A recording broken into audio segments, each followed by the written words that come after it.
Assalamualaikum warahmatullahi wabarakatuh. Perkenalkan, nama saya Novi Rahmadani dengan NIM C1 C020057.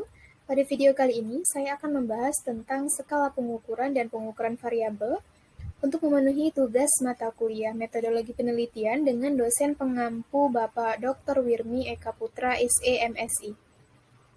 Baiklah, kita langsung ke materi yang pertama,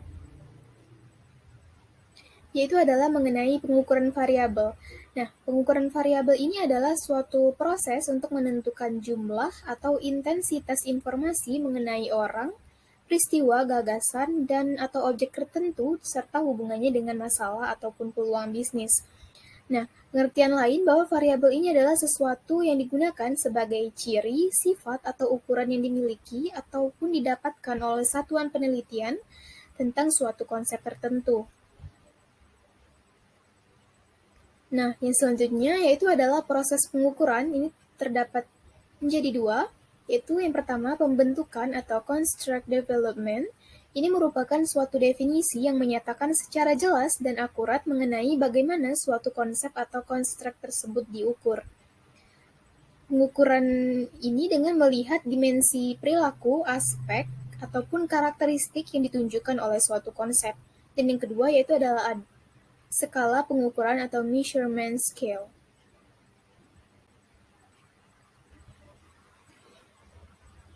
Yang selanjutnya yaitu adalah skala pengukuran. Menurut Sugiono pada tahun 2006, skala pengukuran ini adalah merupakan kesepakatan yang digunakan sebagai acuan untuk menentukan panjang atau pendeknya suatu interval yang ada dalam alat ukur. Sehingga alat ukur tersebut bila digunakan dalam pengukuran, dia akan menghasilkan suatu data kuantitatif. Nah, skala ini juga merupakan nantinya akan menggambarkan sifat informasi dalam suatu nilai yang diberikan pada suatu variabel, dan hal ini akan menghubungkan nilai-nilai yang diberikan tersebut pada satu variabel satu sama lain, sehingga tingkat pengukuran nilai dan informasinya yang lain ini jelas dan juga terarah. Yang selanjutnya itu adalah jenis-jenis skala pengukuran data. Itu ada 4. Yang pertama skala nominal. Ini merupakan skala yang paling rendah di antara skala pengukuran yang lainnya. Skala ini hanya bisa membedakan benda atau peristiwa yang satu dengan yang lainnya berdasarkan nama atau predikat. Yang kedua itu adalah ada skala ordinal. Ini merupakan skala yang lebih tinggi tingkatannya dibandingkan skala nominal dan juga sering disebut dengan skala peringkat. Hal ini karena dalam skala ordinal, suatu lambang-lambang bilangan hasil pengukuran ini selain menunjukkan pembedaan juga menunjukkan urutan maupun tingkatan objek yang diukur menurut karakteristik tertentu. Yang ketiga yaitu adalah skala interval.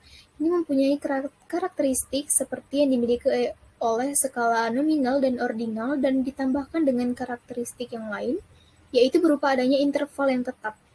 Nah, skala interval ini sudah memiliki nilai intrinsik, sudah memiliki jarak, tetapi jarak tersebut belum merupakan kelipatan, yaitu skala interval tidak memiliki nilai nol yang mutlak. Yang terakhir yaitu adalah skala rasio.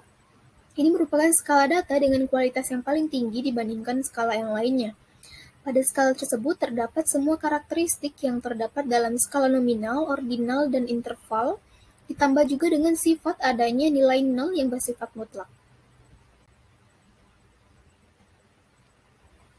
Yang selanjutnya yaitu adalah jenis skala pengukuran dalam suatu penelitian. Ada 4 juga. Yang pertama ada skala Likert. Ini digunakan untuk mengukur sikap, pendapat, dan persepsi seseorang atau sekelompok orang mengenai fenomena sosial yang ada. Yang kedua yaitu ada skala Goodman. Ini merupakan skala pengukuran yang tipenya peneliti akan mendapatkan jawaban yang tegas. Tipe jawabannya tersebut merupakan ya atau tidak. Yang ketiga yaitu adalah skala semantik diferensial. Ini merupakan artinya skala ini bisa digunakan untuk mengukur sikap, akan tetapi bentuknya bukan pilihan ganda ataupun checklist, melainkan tersusun dalam satu garis kontinu yang jawaban paling positif itu berada di bagian kanan garis dan jawaban negatif terdiri di bagian kiri garis maupun sebaliknya. Yang terakhir yaitu adalah skala rating. Ini merupakan skala penilaian yang diperoleh melalui data kuantitatif atau kualitatif kuantitatif atau angka yang kemudian ditafsirkan ke dalam pengertian kualitatif.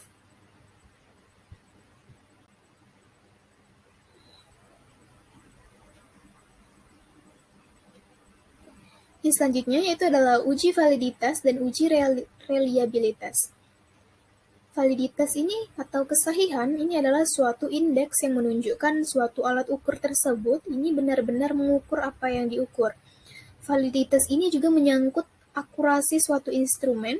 Nah, untuk mengetahui apakah kuesioner yang disusun tersebut itu valid atau tidak, itu maka perlu diuji dengan uji korelasi antara skor atau nilai tiap-tiap item pertanyaan dengan skor total kuesioner tersebut.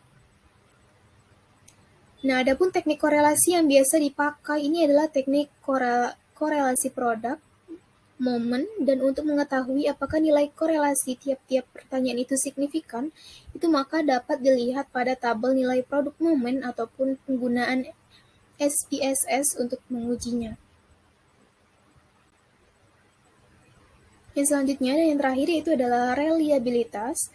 Reliabilitas atau keterandalan ini ialah suatu indeks yang menunjukkan sejauh mana suatu alat ukur tersebut dapat dipercaya atau dapat diandalkan. Hal ini berarti menunjukkan sejauh mana hasil pengukuran tersebut tetap konsisten jika dilakukan pengukuran 2 kali ataupun lebih terhadap gejala yang sama seperti sebelumnya. Nah, untuk diketahui bahwa perhitungan atau uji reliabilitas ini harus dilakukan hanya pada pertanyaan-pertanyaan yang sudah memiliki atau memenuhi uji validitas sebelumnya. Jadi, jika tidak memenuhi syarat dari uji validitas tadi, maka tidak perlu diteruskan untuk dilakukan uji reliabilitas.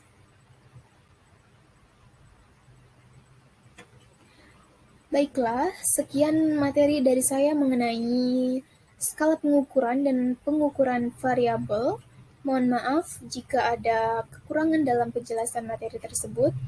Thank you for listening. Saya ucapkan terima kasih. Assalamualaikum warahmatullahi wabarakatuh.